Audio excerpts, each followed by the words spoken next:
MGR TV cinema நேயர்களுக்கு வணக்கம். இன்றைக்கி நம்ம கூட சிறப்பு விருந்தினராக திரைப்பட விமர்சகர் ராஜகம்பீரன் அவர்கள் இருக்காங்க. சார் வணக்கம் சார். வணக்கம். எப்படி சார் இருக்கீங்க? நல்லா இருக்கேன் சார். நேற்று மாலை ஒரு 7 மணிக்கு ஒரு துயரமான ஒரு சம்பவம் நடந்துச்சு சார். பாரதி ராஜாவோட மகன் மனோஜ் பாரதி ராஜா அவர்கள் இறந்துருக்காங்க சார். என்ன தான் சார் நடந்துச்சு?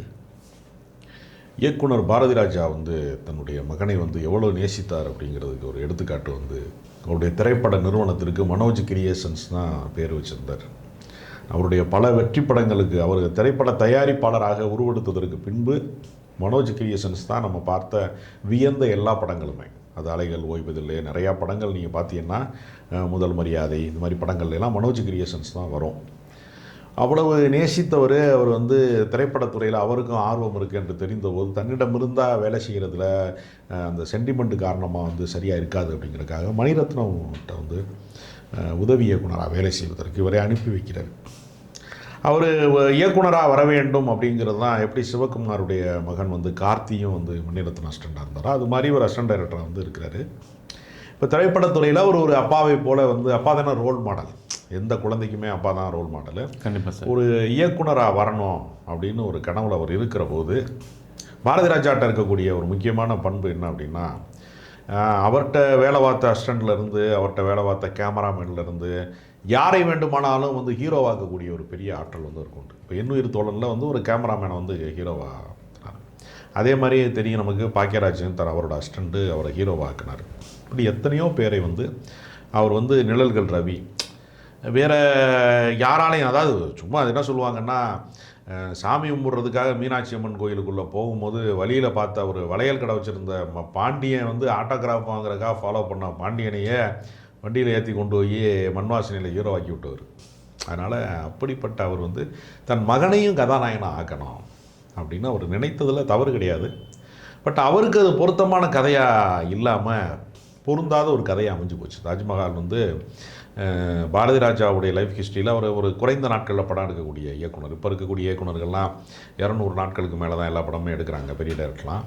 அப்படிலாம் இல்லாமல் அவர் மிக குறைந்த நாட்களில் திட்டமிட்டு எடுக்கக்கூடியவர். ஆனால் தாஜ்மஹால் படத்தில் என்னென்னு பார்த்தீங்கன்னா, அது பல பேருடைய கை அதில் இருக்குது. சுஜாதா, மணிரத்னம், ஆளாளுக்கு ஆலோசனை சொல்கிறது, ரொம்ப நல்லா வரணும் அப்படிங்கிறக்காக, நீங்கள் நல்லா சமைக்கணுங்கிறக்காக 2-3 பேர் உப்பள்ளி போட்டாங்கன்னா கச்சி போயிரும்ல குழம்பு. அது மாதிரி ஆளாளுக்கு ஒரு ஆலோசனையில் சொல்லி அது பாரதி ராஜா படத்தினுடைய தன்மைக்குள்ளேருந்து விலகி போயிடுச்சு. அது ரொம்ப பியூட்டிஃபுல்லாக, ஷார்ட்ஸ்லாம் அழகாக இருக்கும், ரகுமான் இசை ரொம்ப பிரமாதமாக இருக்கும், ஒளிப்பதிவு நல்லாயிருக்கும், எல்லாமே நல்லாயிருக்கும். ஆனால் ஒரு படத்தினுடைய ஆதார சுருதியாக இருக்கக்கூடிய கதை ரொம்ப ஒட்டாத ஒரு கதை. ஏறத்தாழ தாஜ்மஹாலினுடைய தோல்வியில் இருந்து ஒரு பாரதி ராஜாவினுடைய வீழ்ச்சியை கூட ஏறத்தாழ தாஜ்மஹாலின் தோல்வியில் இருந்தால் தொடங்குதுன்னு சொல்லலாம். அதுக்கு பின்னாடி அவர் எடுத்த படங்கள் எதுக்குமே பெரிய வரவேற்பு பெற முடியலை அவரால். தொடர்ச்சியாக நீங்கள் பார்த்தீங்கன்னா 99 காலகட்டங்களில் தாஜ்மஹால் உருவாகுது. 2000 பாரதி ராஜாவுக்கு ஒரு பெரிய வீழ்ச்சி காலம். அடுத்தடுத்து தொடர்ந்து இவரை வச்சு அவர் முயற்சி பண்ணிகிட்டே இருக்கிறார். முரளி வச்சு ஒரு படம் ஒன்று பண்ணார், கடல் பூக்கள் நினைக்கிறேன், அந்த மாதிரி படங்கள் பண்ணார். அப்புறம் வரிசையாக ஈரநிலம்னு ஒரு படம் பண்ணார், இராணுவ பின்னணி கொண்ட ஒரு கதை. அதில் என்ன ஆகி போச்சுன்னா, ஒரு முறை ரஷ்யன் ஏமாற்றப்பட்டுட்டா அந்த பேட்டர்ன் படத்துக்கு திருப்பி வரமாட்டான். அது ஒரு ஆச்சரியம் இருக்குது. ஒரு படம் ஹிட் அடிச்சிச்சுன்னா அடுத்த படத்தை எதிர்பார்த்து அதே டைரக்டர் படம், அதே நடிகர் படத்துக்கு வருவான். ஒரு படம் ஃப்ளாப் ஆயிடுச்சு அப்படின்னா என்ன பண்ணுவான்னா, அந்த படத்துக்கு வர்றதுல ஒரு சந்தேகம் இருக்கும், அவனுக்கு வரணுமா வேணாமாங்கிற மாதிரி ஒரு சந்தேகம் அவனுக்கு இருக்கும். அதனால் அவருக்கு சினிமாவில் என்ன பண்ணுவாங்கன்னா, தொடர்ந்து வெற்றி பெற முடியாதவர்கள் அப்படின்னு ஒரு பெரிய வரிசை இருக்குது. ஒருத்தர் 2 பேரும் கிடையாது. இங்கே சத்யராஜ் மகன் சிபிராஜுக்கு தொடர்ச்சியாகவே வெற்றி படங்கள் கிடைக்காம போய்கிட்டே இருக்கு. பாண்டியராஜன் மகன் அதெல்லாம் லிஸ்ட்லேயே கிடையாதுன்னு வச்சுக்கோங்களேன். பாக்யராஜ் மகன் அதெல்லாம் ஃபோக்கஸ் ஆகவே இல்லை. தொடர்ந்து ரன்னிங் ரேஸில் வாரிசு நடிகர்களில் ரொம்ப நீண்ட காலம் ஓடிக்கிட்டே இருக்கிறாரு. முதல் பரிசு கிடைக்கலைனாலும் பரவாயில்ல, 2ஆம் பரிசு கிடைக்கலைனாலும் பரவாயில்ல, 3ஆம் பரிசு கிடைக்கலாலும் பரவாயில்ல, கடைசி பரிசும் கிடைக்கலைனாலும் பரவாயில்லன்னு ஓடுற ஒரே ஆள்னா விஜய் தான், அருண் விஜய் தான். அருண்குமார் என்று சொல்லப்பட்ட அந்த அருண் விஜய் தான் இப்போ கடைசியாக வணங்கான் வரைக்கும் அவர் ஓடிக்கிட்டே இருக்கிறார். இந்த தோல்வி இருக்கு இல்லையா, இந்த தோல்வி ஒரு பெரிய மன உளைச்சலை உண்டாக்கிடும். எப்போவுமே வெற்றி பெற்ற குடும்பங்களில் இருக்கக்கூடியவர்கள் அவருடைய வாரிசுட்டையும் அதே எதிர்பார்ப்பை உருவாக்குவாங்க. ஆனால் யதார்த்தம் என்னவாக இருக்கும்னா, ஒன்று அவங்கள தாண்டி போகணும், இல்லை அவங்க பேரை காப்பாற்றணும். 2 இல்லாத ஒரு இடம் வந்து சேரும்போது அது ஒரு மன உளைச்சலை உண்டாக்குறது. நீண்ட நாள் தோல்விக்கு பின்னாடி வில்லனாலாம் நடிக்கிறார் அவர். ஆமாம் சார். அன்னக்கிளியிலலாம் வந்து ஒரு எதிர்மறை கதாபாத்திரம்லாம் நடிக்கிறாரு. வேறு சில கேரக்டர் ரோல்லாம் பண்ணுறாரு. சிம்பு படங்கள்ல எல்லாம், மாநாடு மாதிரி படங்களில் கேரக்டர் ரோல்லாம் பண்ணுறாரு. இதனுடைய தொடர்ச்சியில் இப்போ கடைசியாக வந்து மார்கழி திங்கள்னு ஒரு திரைப்படத்தை அவர் இயக்குறாரு. இளையராஜா இசையில் பண்ணுறாரு. பெரிய வெற்றி பெறல. அப்போ தன்னுடைய திரைப்படத்துறை சார்ந்து தான் எடுத்த தொட்டதெல்லாம் தொடங்கணுங்கிறதுக்கு பதிலாக தான் எடுத்த முயற்சிகள் எல்லாமே வந்து ஒரு எதிர்பாராத தோல்வியை தழுவி கொண்டே இருக்கிற போது அவருக்கு ஏற்பட்ட மன உளைச்சல், தனக்கு அங்கீகாரம் கிடைக்கலைங்கிற ஆதங்கம். ஒரு மனிதனுக்கு வந்து சோறு கிடச்சா போதும், காரு கிடச்சா போதும், சொத்து கிடச்சா போதும்னு மனிதன் நினைக்கிறதில்ல. அதை தாண்டி ஒவ்வொரு மனிதனுமே தன்னுடைய அடையாளத்தை நிறுவுவதற்கு, தன் புகழை நிறுவுவதற்கு, தான் யாருன்னு இந்த உலகத்துக்கு ப்ரூஃப் பண்ணுறதுக்கு ஒரு மனிதனுமே போராடுறான். அது நிகழாத போது அதை ஏற்றுக்கொள்ளக்கூடிய மனப்பக்குவம் இருக்குல்ல. இப்போ நீங்கள் டாக்டர் ஆகணுங்கிற கனவோடு வளர்க்கப்படுற ஒரு குழந்தை வந்து என்ன ஆகும், நீட் தேர்வில் தோல்வி அடைகிற போது, வேறு சிலபஸ்லேருந்து எக்ஸாம் வச்சு காலி பண்ணும்போது அது சூசைட் பண்ணுறாங்கல்ல, அனிதா மாதிரி ஒரு இடம் வருது இல்லையா, அது மாதிரி தான் இதுவும் ஏறத்தாழ.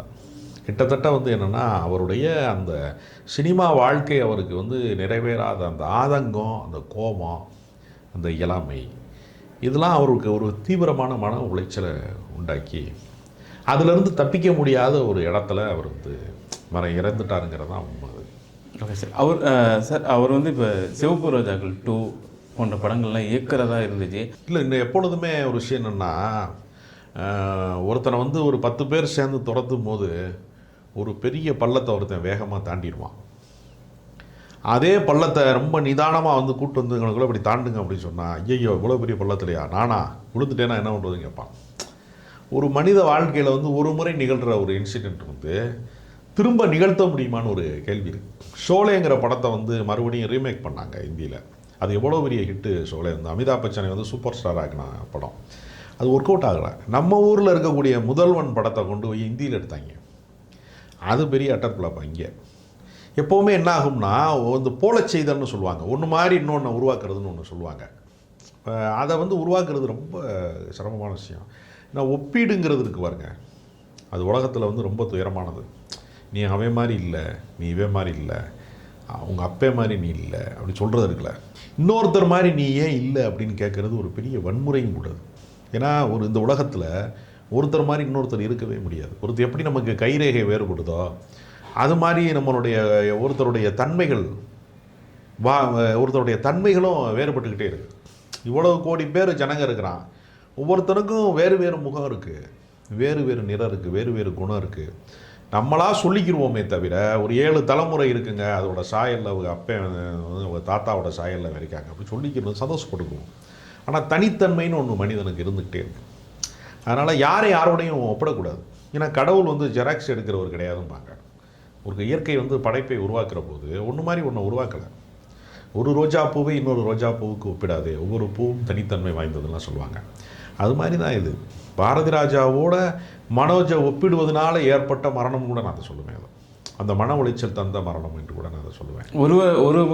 ஒரு வார காலமாக அவர் வந்து டிப்ரெஷன் இருந்ததாகவும், இடையில ஒரு நெஞ்சுவலி வந்து ஹாஸ்பிட்டலில் அனுமதிக்கப்பட்டதாகவும் ஒரு தகவல் வருது. உண்மையாக சார் இது? அதாவது கலைஞர்களுக்கே உரிய விஷயம் என்னென்னா, கலைஞர்கள் வந்து அடிப்படையில் வந்து பயங்கரமாக உணர்ச்சி வசப்படக்கூடியவர்களாக இருப்பாங்க. அதில் என்ன பண்ணுவாங்கன்னா, அவங்களுக்கு வந்து எவ்வளவு புகழ், அதாவது நீங்கள் புகழின் உச்சியில் வந்து நீங்கள் வந்து போயிட்டே இருக்கும்போது ஒரு சிகரத்திலே ஏறிட்டேன்னு வச்சுங்களேன், ஒரு பெரிய உயரத்திலே ஏறிட்டேன்னு வச்சுங்களேன், நீங்கள் எல்லா மாடி ஏறிட்டீங்கன்னா கடைசி மாடி மொட்டை மாடி ஆயிடுது. நீங்கள் சிகரத்துக்கு போயிட்டாலும், உயரத்துக்கு போயிட்டாலும், மலை உச்சிக்கே போயிட்டாலும், புகழின் உச்சிக்கே போயிட்டாலும் ஒரு வெட்ட வெளி மாதிரி அங்கே ஒரு தனிமை வந்துடும். நீ ரொம்ப பிரபலமாக இருக்கிறவர்களுக்கு நீங்கள் பாருங்களேன், நண்பர்கள் இருக்க மாட்டாங்க. ஏன்னா அவர் ஸ்டேட்டஸுக்கு அவர்கிட்ட போய் நம்ம போய் நிற்கணும், அல்லது அவர்கிட்ட போய் ரசிக மனோபாவம் மாதிரி ஆகிடும். ஈக்குவல் ஃப்ரெண்ட்ஸ் அப்படிங்கிறது பல பேருக்கு நண்பர்களே இருக்க மாட்டாங்க, பகிர்ந்து கொள்வதற்கு ஆளே இருக்க மாட்டாங்க. இதெல்லாம் ஒரு பெரிய உளவியல் சிக்கலாக இருக்கும். அது அவரை வந்து எப்படி பார்ப்பாங்கன்னா, ஒரு மனோஜாக பார்க்க மாட்டாங்க, பாரதி ராஜாவோட இன்னொரு பிரதியாக பார்ப்பாங்க, அதோடைய சாயலாக பார்ப்பாங்க. இதெல்லாம் வந்து அவங்களுக்கு என்ன ஆகும்னா, எதெல்லாம் ப்ளஸ்ஸாக இருந்துச்சோ அது பூரா மைனஸாக மாறும் திருப்பி. இதெல்லாம் இப்போ நீங்கள் சாப்பிட்றீங்க, உங்கள் உடம்புக்கு சாப்பாடு தான் எனர்ஜி. ஒரு ஏஜுக்கு பின்னாடி நீங்கள் கூடுதலாக சாப்பிடக்கூடாது, நீங்கள் சக்கரை போட்டுக்கக்கூடாது டீயில் சொல்கிறாங்கள டாக்டர். நீங்கள் வந்து அசைவம் எடுத்துக்கிறக்கூடாது, கொலஸ்ட்ரால் உங்களுக்கு அதிகமாக இருக்குது, நீங்கள் இதெல்லாம் எடுக்கக்கூடாது சொல்கிறாங்கல்ல. இப்போ உணவுக்குள்ளே ஒரு விஷத்தன்மை மாதிரி ஆகிடுதுல அவனுக்கு. ஒரு உணவே அவனுக்கு வந்து அவனுக்கு எதிரானதாக மாறிடுது. இதை சாப்பிட்டேன்னா உனக்கு சிக்கலாகி போயிடும்னு சொல்கிறாங்கல்ல. அது மாதிரி தான் நமக்கு கிடைத்திருக்கிற அந்த வெற்றி புகழ், நம்ம ஒரு பெரிய குடும்பத்தில் பிறக்கிறோம் அப்படிங்கிறதுல இருக்கக்கூடிய ஆபத்து என்னென்னா, அந்த குடும்பத்தினுடைய புகழை நிலைநாட்டுவதற்கு அவர் பொறுப்பேற்க வேண்டிய கட்டாயம் வந்துடும். உங்கள் அப்பாலாம் எவ்வளோ பெரிய ஆள் தெரியுமா, நின்றுந்தே இருக்கியான்ட்டான்னு வச்சுக்கோங்க ஒருத்தன். ஆமாம், சோழி முடிஞ்சு அவ்வளோதான். அது வந்து அவனுக்கு ஒரு பெரிய மூட் அப்செட் ஆகிரும். மனோஜ் அவர்களோட வீடியோ கூட இப்போ வைரலாக போயிட்டுருக்கு சார். எனக்குள்ளே அவ்வளோ டிப்ரெஷன் இருக்குது, நான் வெளியில் சொல்லிக்க முடியல அப்படின்னு ஒரு வீடியோ கூட வைரலாக போயிட்டுருக்காங்க. அதை பகிர்ந்தா தீர்ந்துடும்.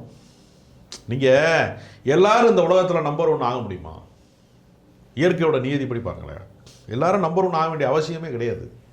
எல்லா ஹோட்டலும் ஸ்டார் ஹோட்டல் ஆகிடுச்சுன்னு வச்சுங்களேன், சாமானியனுக்கு வந்து உணவு கிடைக்குமா? முல்ல கிடைக்காது. அதுக்கான அவசியமும் கிடையாது.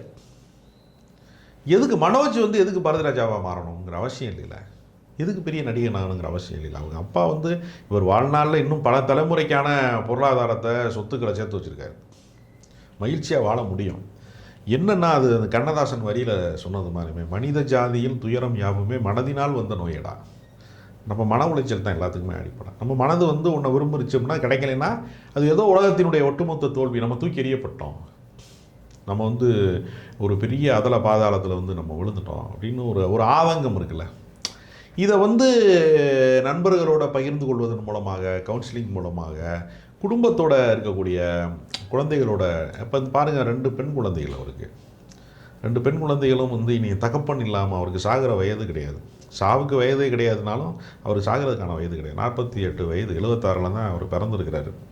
அந்த 2 பெண் குழந்தைகளும் அப்பா இல்லாமல் எல்லாரும் ஒரு உலகத்தை பார்ப்பது ரொம்ப துயரமான ஒரு விஷயம். ஒரு தனி மனுஷியாக வந்து அவருடைய மனைவி விட்டு அவர் பிரிந்தது, இதெல்லாம் வந்து நீங்கள் பார்க்குற போது இந்த கலைஞர்களுக்கே உரிய ஒரு மாபெரும் சிக்கல்னா அவங்க எமோஷ்னலான ஒரு கேரக்டராக இருக்கிறது தான். ஆனால் திரையுலகில் பார்த்தீங்கன்னாக்கா அடிக்கடி இந்த மாதிரி ஒரு மாரடைப்பு செய்திகள், இந்த மாதிரி ஒரு இறப்பு செய்திகள் அடிக்கடி வந்துக்கிட்டே இருக்குது சார். இல்லை, அதாவது திரையுலகம்னு இல்லை, இது வெளிச்சத்துக்கு வரக்கூடிய விஷயமா இருக்குது, அவ்வளோதான். எல்லா துறைகள்லையுமே தோல்வி அடைந்தவர்கள் இருக்கான். திடீர்னு ஐடி கம்பெனியில் வந்து லட்சங்களில் சம்பளம் வாங்கிட்டு இருக்கிறவனா ஒரே ஒரு மெயில் அனுப்பி வேலையை விட்டு அனுப்பிடுறாங்க. அவன் அதுக்கு பின்னாடி எப்படி இமெயில் இது இஎம்ஐ கட்டுவான், அவன் எப்படி வந்து வீட்டு லோன் கட்டுவான், எப்படி காரு லோனில் போட்டிருப்பான், அவன் வாழ்க்கை மொத்தமே கடனாக தான் இருக்கும். தவணை முறைகளில் தான் வாழ்க்கையே வாழ்ந்துட்டுருப்பான். அடுத்த தவணை கட்ட முடியாத ஒரு இடத்துல தூக்கி எறியும் போது பல பேர் வந்து நிலை குலைந்து போனவங்களை நான் பார்த்துருக்கேன். அப்போ ஒவ்வொரு மன அழுத்தமும், இன்னொரு விஷயம் என்னென்னா, ஒரு குறிப்பிட்ட ஏஜுக்கு பின்னாடி ஏற்படுகிற மன அழுத்தம் இருக்குல்ல, ஒரு 40-45 வயது கடந்தவனுக்கு இருக்கக்கூடிய, நடுத்தர வயது கடந்தவனுக்கான மன அழுத்தம் இருக்குல்ல, அதை தாங்குகிற சக்தி உடம்புக்கு இருக்காமல் போயிடும். அதுலேயும் கலைஞனாக இருக்கிறவனில் பல பேருக்கு வந்து 2 பெரிய விஷயம் இருக்குது. ஒன்று என்னென்னா, சில பேர் வந்து இந்த கடவுள் நம்பிக்கை அது இதில் போயிடுவாங்க, தீவிரமாக வந்து கடவுள் காப்பாற்றணும் அப்படி இப்படின்னு சொல்லி. நீங்கள் இசையமைப்பாளர்கள்லாம் பார்த்தீங்கன்னா பெரிய இறை நம்பிக்கையாளர்களாக இருக்கிறது ஒரு இது இருக்குது. ஏன்னா அவங்க வந்து ஒரு வெட்ட வெளி, ஒரு எந்த சவுண்டும் இல்லாத ஒரு இடத்துல ஒரு புதுசாக ஒன்று க்ரியேட் பண்ணும்போது அது அவங்கள வந்து வழி நடத்துது. அப்படி ஒரு இயற்கை நம்மளை வழி நடத்துது, ஒரு கடவுள் இறைவன் தான் நம்மளை, அது ஒரு வகை பாதை. இன்னொரு சராசரி வாழ்க்கையில் இருக்கிற பல பேருக்கு வந்து மது பழக்கம் வந்து தன்னுடைய ஆதங்கத்தை தீர்த்து கொள்வதற்கு மதுவில் எல்லா கவலைகளையும் கரைச்சிடலாம், மதுவில் வந்து எல்லா ஆதங்கத்தையும் கொட்டிடலாம். தனி மனிதன்ட்ட சொல்ல முடியாத போகிறாங்க. இப்போ நம்ம போய் சாமி கும்பிட்றோம், கடவுள் நம்ம அதை சக மனிதர்கள் நம்மளுடைய ஆதங்கத்தை குறைகளை கேட்பதற்கு தயாராக இல்லை. ஒரு முறை கேட்பான், 2 முறை கேட்பான், வேலை இல்லையா பண்ணுறான். நீங்கள் கடவுள் நம்பிக்கையில் இருக்கக்கூடிய பிரார்த்தனைக்கு என்ன வேலை இருக்குன்னா, நம்ம என்ன சொன்னாலும் சாமி திரும்ப எதுவும் வந்து எதுக்குமே வந்து ரிப்ளை பண்ணாது, அது வந்து இன்சல்ட் பண்ணாது. ஏன் ஜோசியக்காரன்ட்ட போகிறேன், ஜோசியக்காரன் என்ன சொல்லுவானா, உன் பிரச்சனைக்கு நீ காரணம் இல்லைடா, உனக்கு நேரம் சரியில்லை, இந்த டைம் வந்தோன்னா மாறிடும், இந்த பரிகாரம் பண்ணால் மாறிடும். இப்போ சராசரி வாழ்க்கையில் இருக்கிற என்ன சொல்கிறான், நீ தாண்டா வண்டியை ஒழுங்காக ஓட்டலை, சும்மா போய் நீங்கள் கீழே எவனாவது விழுவானாடா, ஆக்சிடென்ட் பண்ணிட்டு வந்து அறிவில்லாமல் வந்து நிற்கிறது என்ன கேட்பான், ஒரு டிரைவரை பார்த்து என்ன கேட்பான், அல்லது தானே வீட்டிலேயே என்ன கேட்பான், பொண்டாட்டி புருஷனை பார்த்து என்ன கேட்பான், அறிவு நம்ம உனக்கு கண்ணு 2 கண்ணு முன்னாடி இருக்கா பின்னாடி இருக்கான்னு கேட்குறான்ல வண்டி ஓட்டும் போது. இப்போ உங்கள் தவறுக்கு நீங்களே பொறுப்பேற்றுக் கொள்ளணுங்கிற இடம் வந்து சராசரி வாழ்க்கை. நீ காரணம் இல்லைடா, உனக்கு வந்து இது இன்றைக்கி நேரம் சரியில்லை, உனக்கு கடவுளுக்கு விதிக்கலை அப்படின்னு ஒரு இடம் இருக்குல்ல. அப்போ தோல்வி அடைந்தவர்களை தேற்றுகிற இடம்னுங்கிறது வந்து ஆன்மீகம் ஒரு இடமா இருக்குது கொஞ்சம் பேருக்கு. இதில் நம்பிக்கை வைக்க முடியாதவர்களுக்கு இது மாதிரியான பழக்கங்கள் வந்து ஒரு காரணமாக இருக்குது. எதிலையாவது உள்ள மனிதன் மாட்டிக்கிறான். எது எக்ஸ்ட்ரீமாக போயிடுச்சுனாலும் வாழ்க்கையில் வந்து அது விபரீதத்தை நோக்கி போயிடும். எந்த எல்லையை நீங்கள் கடந்துட்டாலும், அதாவது தேனை தேடி தேடி அடைகிறது வண்டு, அதை தூக்கி ஒரு தேன் குடத்தில் போட்டு விட்டால் அது மூச்சடங்கி செத்து போகிறது. மனித வாழ்க்கையும் அதுதான். நீங்கள் எதையெல்லாம் தேடிக்கொண்டே இருக்கிறீர்களோ அதெல்லாம் உங்களுக்கு தீராத துயரம். ஒரு தலைமாட்டில் வந்து நீங்கள் வந்து ஒரு 1 லட்ச ரூபா கட்டை வச்சுக்கிட்டு ரைட்டில் தூங்குறீங்கன்னு வச்சுங்க, உங்களுக்கு பாத்ரூம் போகும்போது பயமாக இருக்கும், தூக்கி போயிட்டாங்க. பாத்ரூமுக்கு எடுத்துகிட்டு போவேன், கேஷ் பேக்கோட தான் போவேன் சில பேர். இப்போ உங்களுக்கு ஒரு விஷயம் என்னென்னா, நீங்கள் இன்னொருத்தன் வந்து ஒருத்தன் பரதேசியாக ஒருத்தன் ஒரு கையை வச்சு தூங்கிட்டு இருப்பான். அப்போ மனித வாழ்க்கையில் எது வெற்றின்னு நம்ம சொல்ல முடியாது. நம்ம கிடைத்திருக்கிற செல்வம் தான் வெற்றியா, இது நம்ம புகழ் தான் வெற்றியா?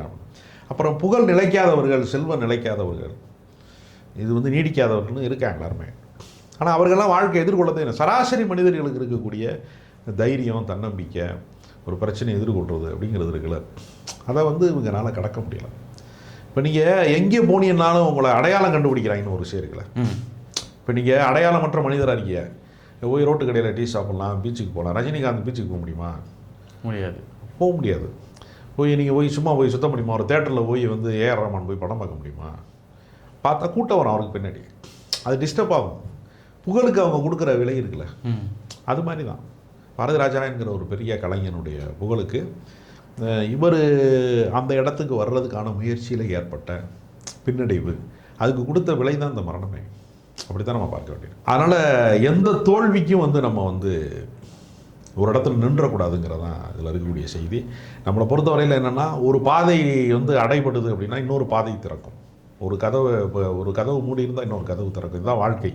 அதனால் எத்தனையோ பேர் இந்த உலகத்தில் வந்து கோடிக்கணக்கான ஜீவன்கள் வாழுகிறதுல ஒரு தனி மனிதன் தன்னுடைய தோல்விக்கு இது மாதிரியான மன ரீதியான ஒரு பின்னடைவுக்காக மரணிப்பது என்பது ஒரு கடைசி மரணமாக இது இருக்கணும். இப்போ இது போன்ற மரணங்கள் இனி நிகழக்கூடாது என்பதுதான் மனோஜுக்கு நம்ம செலுத்தக்கூடிய ஆழ்ந்த அஞ்சலி.